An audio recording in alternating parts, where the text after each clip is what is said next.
जय शिवराय। आज संपूर्ण देशामध्ये आपले पंतप्रधानांनी जे गॅस सिलेंडर संदर्भातला तुटवडा, जो कृत्रिम तुटवडा निर्माण केला आहे, त्या संदर्भात आमचे श्रद्धेय बाळासाहेब आंबेडकर साहेबांनी त्यांना प्रश्न विचारलेत।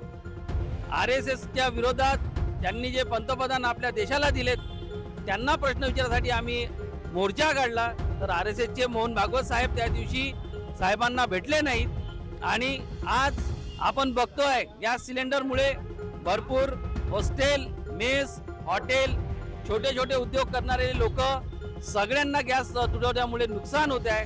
काही विद्यार्थी त्यांना जेवण न मिळण्यामुळे ते हॉस्टेल आणि मेस सोडून आपापल्या गावी जात आहेत। ह्या सगळ्या नुकसानाला कोण जबाबदार, या माहितीसाठी आज आम्ही राज्यव्यापी नरेंद्र कब मिलेगा सिलेंडर असं आंदोलन छेडलं आहे।